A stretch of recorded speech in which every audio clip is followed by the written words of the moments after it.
Okay, so I'm sure you guys heard about this yesterday.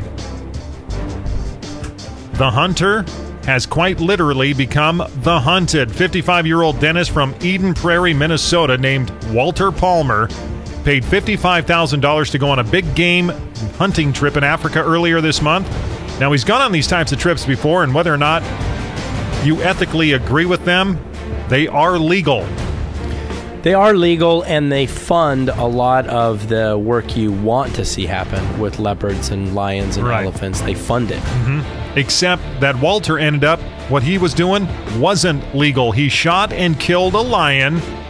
That was protected, like in a... Did he get out of the zone a little bit, like out of his protected area? Well, here's what they did. Okay, here's what they did. The lion's name was Cecil. Okay. Famous lion.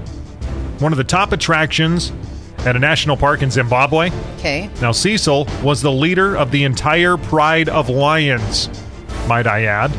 And the two guides who took Walter on the tour had permits for him to kill a lion, but not one that had GPS tracking collar on it. Those lions are part of a research program and are off limits. So get this, they lured Cecil out of the park with bait, and Walter shot him with a crossbow, then finished him off with a rifle. What the heck? And then after he killed Cecil, the guides cut off his head and illegally removed his collar. That's horrifying. Yeah, no, when the that story... makes me so mad. The story got out yesterday. People were outraged, like way beyond the usual level of internet outrage. It was the #1 trend on Facebook. People started leaving terrible reviews at his dental practice. And besides all the anger online, things have actually moved offline, and some people in Minnesota have been putting stuffed animals outside his office to protest. Now, Walter and his family have gone into hiding at this point because of all the backlash and everything that's going on.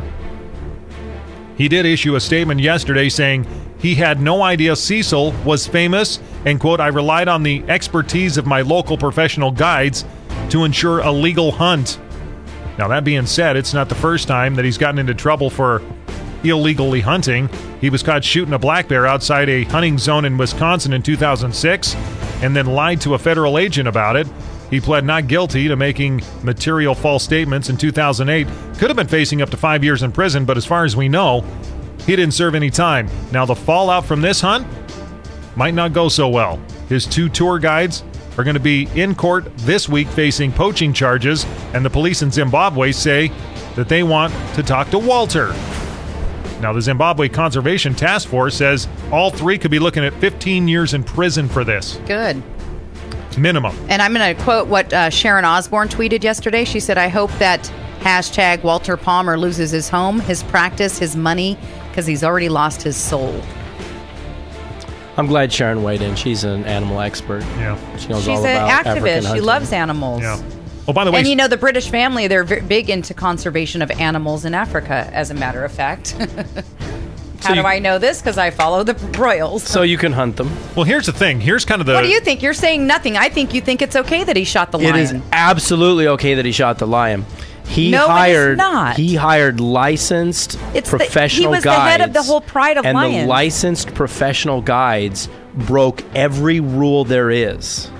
But he didn't know that, and he was instantly available for media comment. As soon as this came out, he made himself available.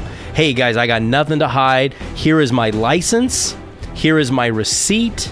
I did everything according to law. My guide said, here is the lion we've tracked for you. Go hunt it. It's bow hunting, so you have to get right up close to a lion. So I know that there's been some controversy with people who use these big, powerful rifles and stand back, 3,000 yards. I mean, with bow hunting, you got to get right in there with it. I mean, he was not cowardly about it. But it's a sport, and it funds conservation efforts, and everything he did was on board and legal, and he's been perfectly cooperative with the media until it went crazy, and this is 100% on the guides that he hired. Here's the deal. That lion, Cecil, was the pride leader. He was the big head honcho. So now that he's gone, experts say the new leader of the pride will most likely kill all 6 of his cubs. But Cecil killed the cubs when he became the pride leader. Cecil's not a cartoon character.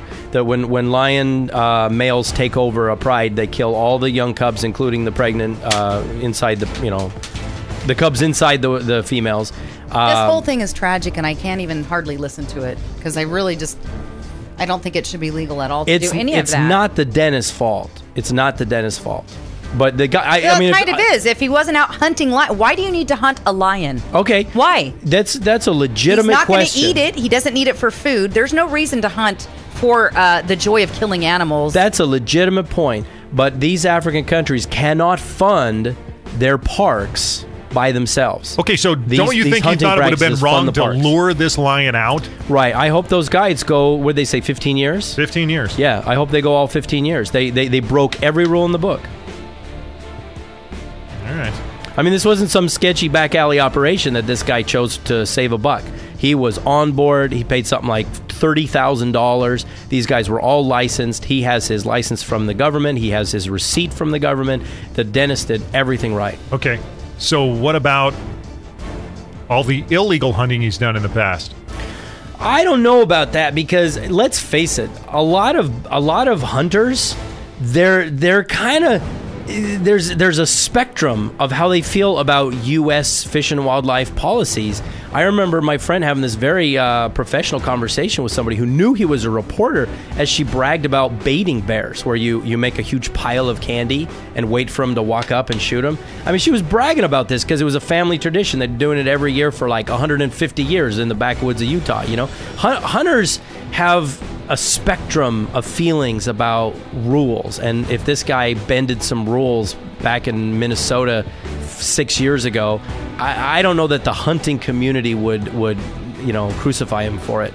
Well, let's throw something up on our website about this. Here, we got a phone call. Okay, let's add someone else to the argument. Remember, this is a family broadcast. Okay, good. Up. All right, good. we better not take a live call on this subject. Let's not. Because I'm pretty upset about it. I really, honestly, I'm so mad inside. I can't even. I'm speaking.